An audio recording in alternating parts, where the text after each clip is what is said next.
Welcome everyone. Thanks for coming to the session. Sorry for the technical difficulties here. I'm Dave Winters, Big Data Architect within the Data Science and Engineering team at GoPro. And I realized that I'm the last thing between you and lunch in that World Cup match that'll be ending, so I'll try my best to get you guys out here on time. Plus that guy in the back, he looked pretty rough. He told me he was going to kick me out here in 40 minutes. So today's talk is about streaming pipelines. This is actually kind of a third talk in a series of talks over the last couple years that I and some colleagues have given on our data platform. And this one is actually very near and dear to my heart because I work directly on the streaming pipeline quite often on a daily basis. Just a tiny little bit of background on myself. I've been fortunate to have worked in Silicon Valley for over 2 decades. I've worked on everything from e-commerce systems to search indexes, a lot of data warehousing. And one challenge that always has come up over and over is how do we ingest data faster? How do we turn it around for analytical queries quicker? And so that's exactly what this is going to get into today. So I'm going to go through this pretty quick. There are a lot of slides, and I know we only have 40 minutes. I want to try to leave 5 minutes at the end for some question and answer, because I'm sure there will be some. So I'll quickly go through basically what our data platform is, what kind of data we have. I'm going to talk about the evolution of our streaming pipeline at GoPro, and we have used Spark from the beginning for streaming. Talk about how we use Spark streaming. We use kind of a hybrid structured streaming solution, still are today, and then finally structured streaming and something new, which is called continuous processing, the latest version of Spark 2.3. So with that, we'll jump right in here. Use cases, our data, we have a lot of different types of data, but the one that we're specifically talking about today is the data that we get from our devices and our applications. So because we control the applications, we control the devices, we can actually control how they send us data. If you use a third party, oftentimes they just want to do batch style of ingestion. So all of our cameras, all of our mobile applications, GoPro actually makes a lot of really high quality software. You don't even have to use a GoPro camera, actually, and you can download the applications. You can do auto edits. You can do manual edits with our quick mobile apps. All of those send us data constantly. So just kind of a super kind of cartoonish platform picture here. Left-hand side is all the devices and the applications on the bottom here of GoPro, which are streaming to us. And then we have all the classic other stuff you get, CRP, ERP systems. Of course, everything these days is social networking feeds and so forth.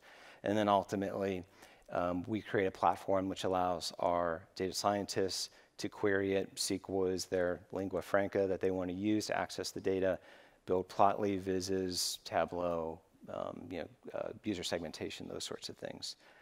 I'm going to kind of jump through this quickly. The stuff that we love a lot is right at the top there, the product analytics. That's our product managers. They want to know how are the products being used? How are people using the cameras? What features are using? What features aren't working? Are there bugs in the firmware? That's going to be more of an engineering ask, but those sorts of things. So let's just kind of keep moving so that we can make sure we get through. So the way it works at GoPro, and a lot of companies are the same way. You set a roadmap every year, what you're trying to do within your group. Obviously, our love and joy is our data platform. And so this is the way it's kind of laid out for us the last 3 and now going on 4 years. And with that, you get an improvement in the streaming each year, too. So if you go back to before 2016 and 2016, that's where we began using Spark streaming. End of 2016 and into 2017 was our hybrid version of structured streaming, and then today it's moving towards structured streaming. So the first thing I want to talk about was this architecture that we started to build 2 years ago, and maybe to set the stage a little bit for it. We previously had used Apache Flume, I would say it was kind of like Hadoop 1.0. There's definitely a lot of failures. And so we decided at that time to re-architect the system. And this is what we came up with about going on 3 years ago when I think about it. So you'll see the kind of, I call them the stacked pizza boxes there, those little light blue horizontal boxes. Those are our 3 clusters at the time. They were hand-built Cloudera CDH parcel clusters. We use Spark streaming on the streaming cluster, along with Kafka for all of the queuing of the logs that came in. You can see the logs that are coming in from our devices and our mobile applications and desktop applications. Use some HBase to basically aggregate that event data into state data. The output, and this is the important thing to look, is just normalized JSON files.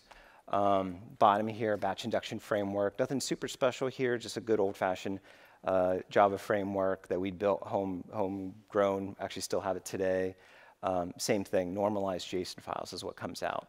So the input could be XML, it could be, the case of our camera logs, a binary proprietary format, or it could be a different JSON flavor, but we always bring it back into a normalized JSON format.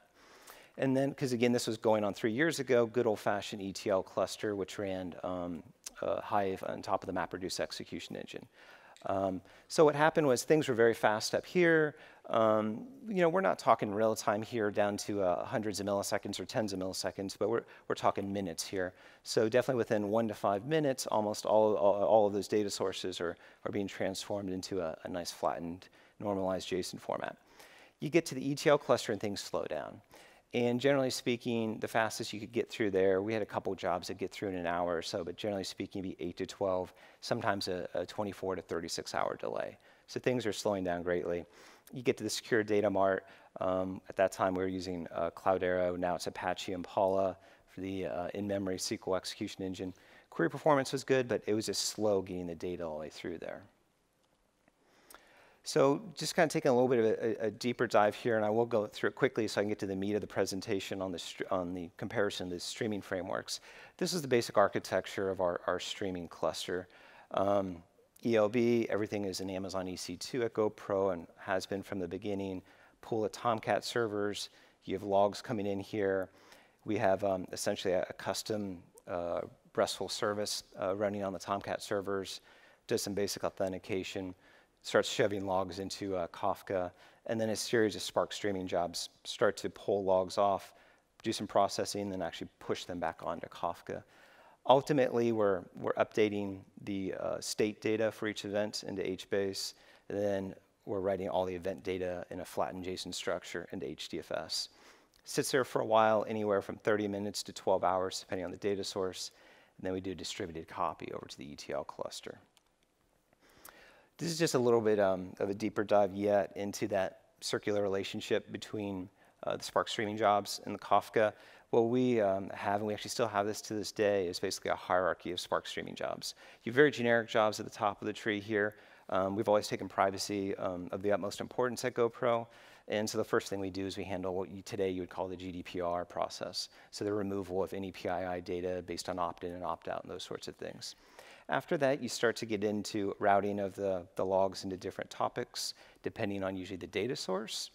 And then you get into, at the very last column there of Spark streaming jobs, or what we call the collector jobs. And they're the writers. They want to collect up the data because we're going to write it to HDFS, or we're going to write it to S3. We want nice large files. We don't want to have to deal with that small file problem that we've all had to deal with distributed systems. So they slow things down. They can run anywhere from 1 to 5 minutes. And then again, everything gets dis-CP'd over to the ETL cluster. So standard ETL cluster architecture here. The only thing I'll say about this is it uses Hive, it uses MapReduce. It's very slow. It was definitely one of the bigger pain points for us. And then I spoke a little bit about this previously. Big thing here is Sentry for the security to make sure users were accessing only the data that they were allowed to access. And that we used Impala, which again, once the data got there, Impala worked great. It was just getting the data there, taking 2 distributed copies in a slow ETL process. So at the end of the year, and that was, this is going to be 2015, 2016, we take a look, and we saw some good things. Isolation of workloads was great. It was secure. Queries were fast once you got the data there. Loosely coupled clusters so that you could do maintenance on one cluster and not affect the other. The streaming ingestion was very fast. The things that hurt us was definitely that slow ETL process. Users had to wait for the ETL before they could do the most rudimentary query. We even started doing hacks like building Hive tables on top of JSON files just to allow some more real-time dashboards. But we were doing anything we could to work around that slow ETL process. And then the other stuff that you can imagine, multiple copies of data on 3 clusters. Those clusters were very tightly coupled between compute and storage. They were hard to grow. They were hard to shrink, especially for holiday readiness. And then the operational overhead of all those hand-built clusters was killing us. So when we're focusing on, and we're focusing on this topic of this talk is on streaming, we knew that we had to do something about that slow ETL process. We knew also that we were spending too much time maintaining existing data streams. The mobile application team, they have an agile process just like us. Every couple weeks, they batch them up usually every month or so, but they'd have a new release that they push out to the app stores. Sometimes they would put literally 100 new attributes in there. And so then we're going into hard-coded ETL, Hive scripts, modifying it. It would be staggered off of their sprint, and it would end up taking a month or sometimes months before you would start to see the new data. So we knew that had to be fixed. Basically what we decided was the improvements were we had to make the data queryable as fast as possible. Streaming was fast already, anywhere from 1 to 5 minutes for all the data sources. Instead of producing JSON files, let's produce queryable tables in that time. And then the second one, as I was just speaking about, was being able to manage those new attributes. We came up with an idea called dynamic DDL. We actually did a talk on that last year at the DataWorks Summit. So there's actually a really great, and I will cover it a little bit today, but there's a much more in-depth talk from last year's 2017 DataWorks Summit. So the dynamic DDL. So basically when we took a look at it, and this was in 2016 during the summer, we heard structured streaming was just announced. Early access release, experimental release in the summer. Sounded perfect. The problem was it had just been released. So it definitely wasn't ready for production, and we needed it ready for the holiday season in 2016. DataFrames were very interesting. We knew that we wanted those relational APIs. We wanted the support for JSON. We wanted the support for Parquet. And so we started to kind of tinker around, do some experimentation. What if we just take an RDD from the D stream, which is from Spark streaming, and we wrap it with a DataFrame? Does it work? And it actually did work. And so, and this is what we'll talk about the next few slides here. Basically, in the matter of a few months, about 10 months before the GA release of structured streaming, we had our own version of structured streaming. Sort of I'm referring to it as a hybrid version of structured streaming in this talk. So this is basically what the architecture ended up looking like. So you're going to see some familiar things. You're going to say, okay, I still see the streaming here. I still see your batch down here. I see your ETL up here. And over here, I see your analytical or your delivery clusters. The biggest differences you're going to see is that now the output from everything is Parquet and DDL. So it's no longer just JSON files. We've turned them into a columnar compressed format. So a huge shrinkage of the size of the data, 100x or better, because of the fact that we flatten out our table so much. And then the fact you actually have structure. You have a Hive table on top of that. And instead of going through 3 separate Hive meta stores, we have one centralized Hive meta store. When streaming is done with those tables, they are ready for querying. The data scientists and the analysts on this side can start to access the data. We no longer just have one streaming cluster. We switched at the same time from using hand-built Hadoop clusters, using parcels and manually building clusters, to using a Spark service. We use DataWorks today. And I mean, today in production, I'm not even sure, we probably have a dozen or more streaming clusters. It's quite a few. You kind of lose track of it because it is so easy to spin them up now. Same thing for the ETL. Previously, we'd have one giant ETL cluster. It was built for one giant job that we ran once a day, and then it sat there idle for probably 16 hours a day. And of course, we had to pay for it. Today, all of the ETL clusters are ephemeral. They spin up, spin down on demand. And then same thing on the analytical side. Whatever we did, we kept making the cluster bigger and bigger. You get a data scientist would come in. They'd want to do some year-over-year analysis, kick off some queries, bring the cluster to its knees, and then every other data scientist is locked out, essentially. And they're complaining. Today, every data scientist has their own cluster. If they need some extra procurement of servers, it's just a few clicks away. I'm going to skip that one right there. So, you know, I'm gonna jump through this. We kind of copied that. I want to make sure I get to the meat of the topic here, the streaming comparison. So it's very simple to create the data frame from the RDD. It's literally one line of code. Basically, you take your RDD. Ours were an RDD of strings, which we got from the D stream, which came from Kafka. You turn it into a data set, and then you parse the JSON. Of course, that's the easy part. The hard part was the dynamic DDL. Skip this one really quick, so I want to make sure it's here. So dynamic DDL, we kind of already talked about what it is. It's basically on the fly being able to change the structure, the schema of your table. What it means is the provider of the data, the publisher of the data. In this case, it could be mobile apps, it could be desktop apps, it could be camera logs. They are the ones that are dictating the structure of the data. So if they want to add new columns, we just automatically add them to the table. If they add new attributes, they become new columns. The way we did it, as I talked about previously, we're going to talk about some more, was basically with DataFrame. So let's take a look at an example here. This is actually very similar type of a JSON structure, a very simple one, a couple little nested objects here. Now, how do we handle this in dynamic DDL? So we tried a couple different things. The first thing we thought was, we'll create what they call a stacked table, which is essentially you take every attribute and you make it a row, right? That's super simple. But what happens is you end up with really, it's kind of cool SQL, like when you've done that, we've all done this pivot trick, you know, but it's not really cool when you have to do that for every single query. And it's also incredibly slow.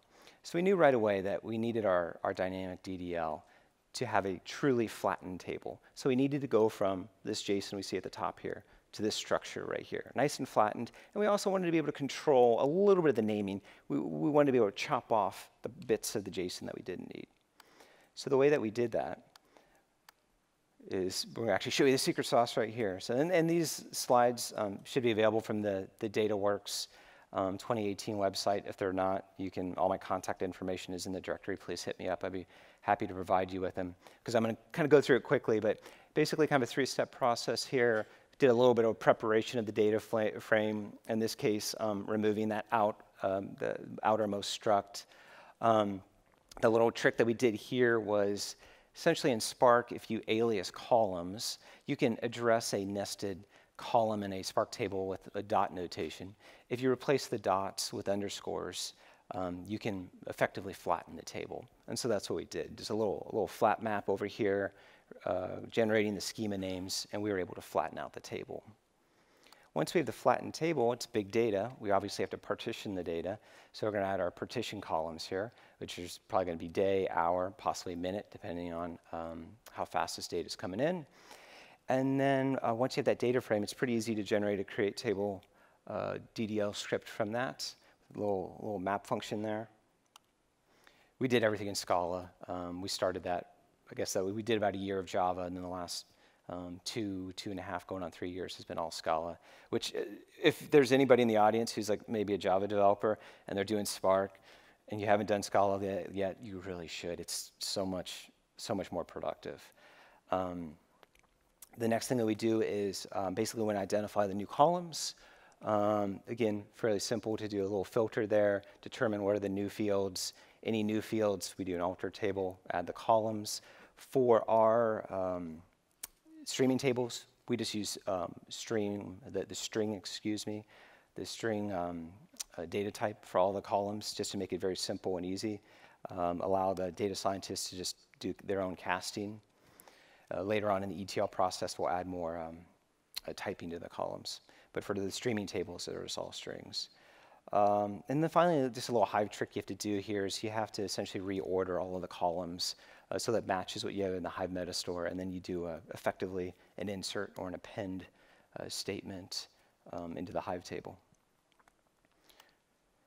So that's basically the dynamic DDL. This is our second, as I was saying, we went from our Spark streaming data platform to our hybrid structured streaming platform.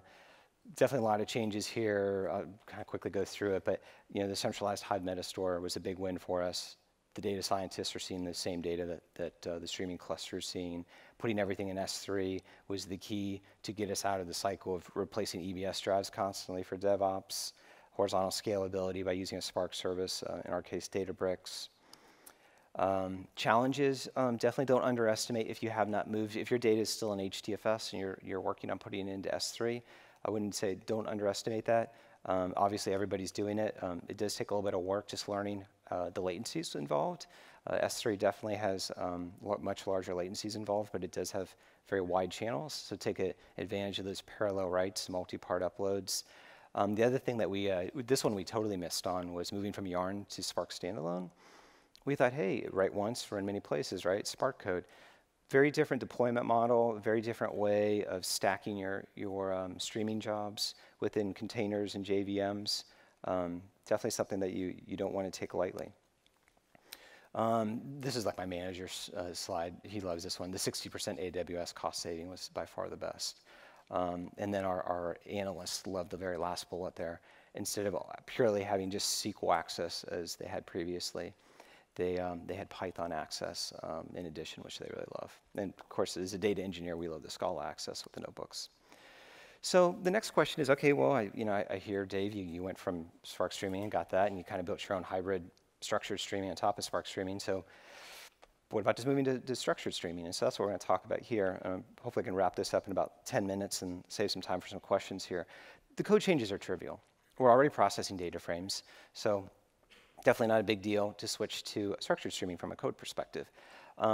We did have to throw away, or are throwing away, I should say, all the Kafka offset management code, because that's changed dramatically, and we'll get into that in just a couple of slides here.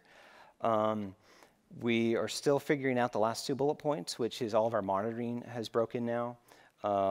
Again, because of the different way the offsets are managed in structured streaming. And then we have to build a new web UI, because the structured streaming no longer has a UI like the old Spark streaming did in the Spark UI. So let's kind of jump in here, go one for one. I've got about just 8 slides here of difference between Spark streaming and structured streaming. From an engineer's perspective, you always kind of care about the APIs. Nothing too big here. You're going from a DStream to a streaming query. You're going from maps and reduces with RDDs to you get this whole rich set of DataFrame APIs and even just straight up Spark SQL access when you go with the streaming query. The only limitation, it's not really a limitation, it's just different, is when you use the DataFrame APIs for structured streaming, you can't use read and write any longer. You use read stream and write stream. Kind of a little sample of just like some RDD code and for D streams, and then some DataFrame code for structured streaming. Not really a fair example here, because in this case on the right, where I'm reading from Kafka and writing to Kafka, and I'm parsing a little bit of JSON in between, if I tried to, or no, if I did write that in RDDs, it would be several pages of code. This is just a little simple word counter on that side. So definitely the story is higher level relational operators that you get with data frames, huge productivity boost for a software engineer. So Spark Streaming and structured streaming both are micro-batch execution engines by default. So you take a look at it, functionally they seem the same. They are completely different engines though. And as far as I've looked in the source code, they really don't seem to share much, if any, source code. They also have different terminology. Spark Streaming talks about batch durations. Structured streaming talks about trigger intervals. Mostly the same. There is some things missing in structured streaming. They don't have this thing called back pressure, though I can reason that I don't think they added it in because they really didn't need to, because they did a better job with the maximum offsets per trigger, which makes it really easy to basically say, hey, I can't run faster than this, and I don't want to fall behind, and I've got a replayable data source here in Kafka, so don't give me more than this number of messages. Execution model, there's a big difference here. Spark Streaming is basically a serial execution engine for jobs. So that means if you've got like 5 maybe smallish jobs, you just like to run them all on the same Spark Streaming cluster, it's going to run them one after the other, after the other, after the other. You could run them in parallel, all 5 of them, and be done in, we'll say, a minute. It's not going to do that. It's going to run them serially, and it might take 5 minutes for it to finish with underutilized hardware. So structured streaming does allow the concurrent execution of the queries. So definitely you can get more bang for your buck when you're trying to max out your hardware and you can really make sure you fully utilize your CPU and disks. Checkpointing is a big difference and is a real pain point with Spark Streaming. Spark Streaming, so the checkpointing, you need to be able to keep track of where you are in processing streams. If your stream dies, or if you terminate it, shut it down on purpose, you want to restart it where it left off. Well, the way to do it with Spark Streaming was also using checkpointing. Unfortunately, they serialized Java objects. So what that meant was you couldn't change your code because you get those Java serialization errors. And so you have to do all kinds of funky things like run parallel pipelines and try to sync them up. Oftentimes what people did was they just turned off checkpointing. That's what we did, and managed our offsets ourselves. So that made you had to write more code. Structured streaming got it right. They store all their offsets into a checkpoint directory. They store it in a human-readable JSON files, though, that basically work when you upgrade your code. So definitely a big improvement there. We're going to talk just a little bit about exactly once semantics or end-to-end semantics, and I don't want to get like too much. You can like Google this. In fact, I talk about that in the last bullet point there, and you could read about this the topic for months, and people arguing mathematically if it's possible or not. But the deal is this: generally speaking, people want to process an event once. At least they want to do their best effort. If you want to do that, you need three things. You need a replayable data source such as Kafka. You need to enable checkpointing, which we just talked about, so you can keep track of where you are in the stream. And then you need something called an idempotent sync, which basically means if you write it twice, you're going to get the same result each time. If you do that, you're going to get exactly once semantics. And for the most part, between looking at the code and reading the documentation, and from my experience using both structured streaming and Spark streaming, I don't see a difference. They both appear to support it as long as you have those three requirements, which is something really important to keep in mind. This one may seem really minor to a lot of people, and like they're like, oh, what's the big deal? This is actually was a huge one for us. Spark streaming has a really nice web UI. You kick off a Spark streaming job, you suddenly get a little Spark tab, you click on it. It gives you these really nice graphs of how fast you're processing data. It gives you a nice historical view of things. It shows you what you're currently processing, and then it shows you what's been completed, and you can click into all of those, and it links you back into the standard jobs tabs within the Spark UI. It's very helpful. Structured streaming just gives you an API. They also give you ways to create your own listeners. They give you, you can use something called Drop Wizard and integrate with Ganglia and Graphite. Even JMX tools, but then it's up to you to like, build your own dashboards. I personally think it was kind of an oversight. I think it'd be kind of nice. We do have several monitoring tools at GoPro. We've come close to reproducing it, but it was really nice where you could just go to Spark UI, it was just there. The one thing for Databricks, they actually do have a streaming UI in their notebooks, which is pretty nice. It's not as full featured as the Spark UI, but it actually is pretty good also. Kafka integration, so we got a 10-minute mark. So let's see if I can wrap this up in 5 and get you guys some question time. Kafka integration, Spark streaming was a bit more flexible, 0.8, 0.10 versions of Kafka. It's okay for us, we're on 0.10 anyways. Offset storage, we kind of already talked about a little bit. Both of them, to be honest with you, are going to break a lot of the standard Kafka offset management anyways, so you're going to probably have to write your own tools either way. The consumer groups was just kind of a little annoying thing. With Spark streaming, I could give it the name of a consumer group, which then meant we could build a dashboard that used that consumer group and then never have to worry about changing that dashboard. With structured streaming, for whatever reason, they decided to generate their own group IDs. So then like if you move the structured streaming job to a different cluster, you get a different group ID, and it gets a little hairy, and you just have to update dashboards more. Same thing with the Kafka serialization, deserialization of keys and values. Previously, that was fully controlled by the developer. Now you kind of have to go through a DataFrame API. You get used to it, but just a little bit another hurdle we have to go through. Syncing directly or writing directly to Hive, there are some small differences. Spark streaming, you can insert directly into insert directly into Hive tables, but it's not that big a deal that you can't do with structured streaming because you can just write the Parquet file and add the partition yourself, which isn't terribly difficult. There's a couple nice things. So the thing with streaming is everybody always thinks like, oh, I stream, I don't need to do any batch. But we do batch all the time, and we want to do it with our streaming jobs. Maybe we have a catch-up job. Maybe we want to replay some data. Maybe there's a bug in our logic, and we want to replay some data. Both of them support stop and or start and stop offsets, which is nice. So you essentially create a batch job out of a streaming job. A nice thing that structured streaming has, which is pretty cool, is what they call a one-time microbatch. And what you can do is you can basically have a cluster. If you use a service like a Qubel or a Databricks or a EMR, you can spin up a cluster. You can have it kick off a Spark streaming job. The microbatch will be for all the data that's available. You can process it, then shut the cluster back down. It's a great way to save money. Like, you know, maybe you've got this streaming job running, and then you realize after a while that no one's really looking at the data that often. They really only need it maybe once a day. You don't have to like, oh, I got to change this into a traditional Spark batch job. You can literally leave it as a streaming job and just bring up the cluster when you need it, shut it back down. It's kind of a cool feature there. Could be a good little cost savings. Quickly, this should be about the last thing, and I'll open it up for some questions. in Spark 2.3, structured streaming came out with this new feature, experimental feature called continuous processing. It's essentially Spark's, I'd say their counterpunch to, say, Apache Flink and Storm and those event-based streaming engines. So the knock against all the Spark streaming and structured streaming for several years now has been it's micro-batch based, which basically meant you couldn't get latency anywhere below about 100 milliseconds.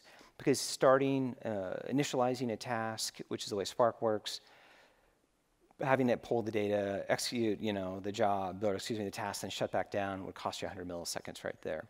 So what they did was they actually now have long-running tasks. So it's kind of cool. They just leave the tasks running all the time, and literally as data comes in, it just is totally event-based, and it is just pushing the data out to, or in this case, it doesn't even push the data, it assigns the Kafka offsets to the already running tasks, and then it just processes them. So you can literally see down to 1 millisecond latency, which is pretty cool.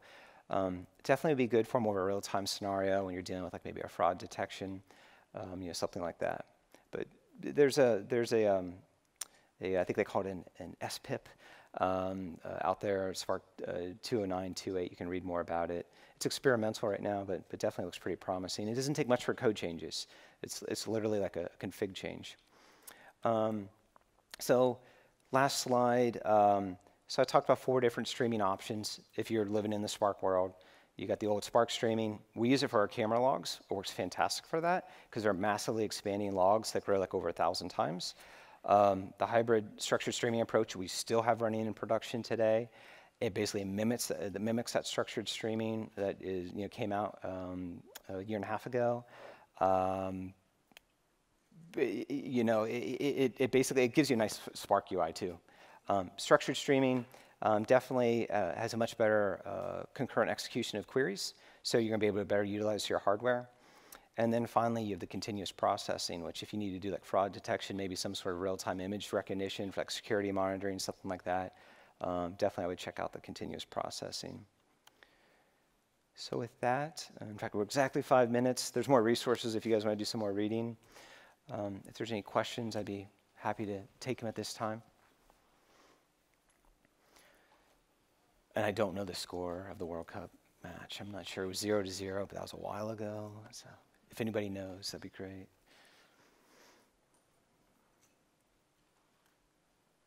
Oh, yeah, in the back.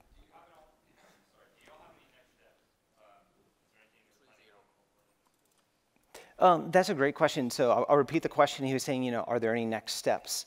So you are, I would say that we actually feel pretty good with the streaming because we've been doing it for about 3 years now. That it's actually very solid. We are wrapping up, basically moving those hybrid structured streaming jobs to like the official structured streaming. And then we will kind of let it rest for a while. We do have a couple of use cases that are coming in for some real time. So we're definitely going to check out the continuous processing model. It just came out in March. So by my estimation, it'll probably be the end of the year before that'll be like kind of considered GA. But we do use Databricks, and they have given us very good support. And I'm sure if we get to a situation where we want to use that, we would probably talk to them some more. So there is that. But a lot of the focus right now, definitely GoPro is now, and of course, look at all the topics today, AI and machine learning, and then how we can incorporate that into our streaming engines and actually do learning as we go. So that's definitely on the roadmap these days.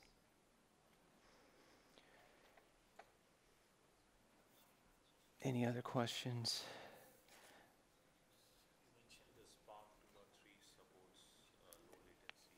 Yes. Oh, that's a great question. So you're still, you still actually have to manage it. Well, I'll put it like this. Structured streaming manages the offsets for you now, so that's good. Now, if you want to monitor your offsets, like you want to check to make sure that you're not lagging behind in your Kafka offsets, that is kind of left to the developer as an exercise. Because what happens is the offsets get stored into your checkpointing directory. And then, so you have to read that, and then you have to basically compare that to your offsets that are stored directly in Kafka. So you don't have to manage the offsets, but you do have to manage the monitoring of them. Yeah.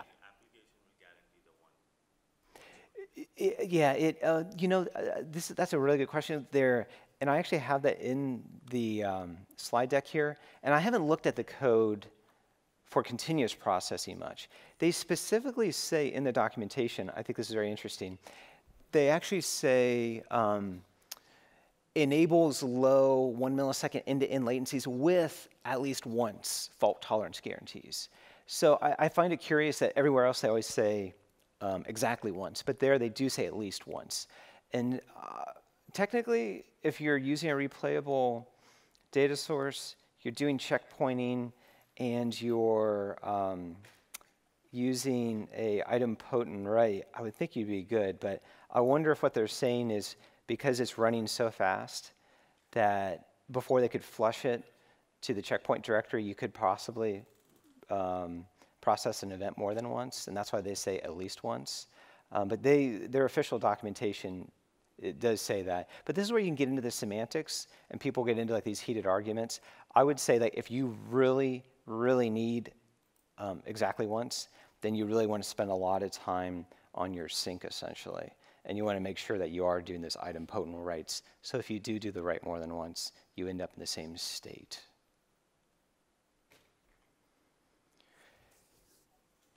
Any other questions? I think we've got 1 minute. Oh, yes.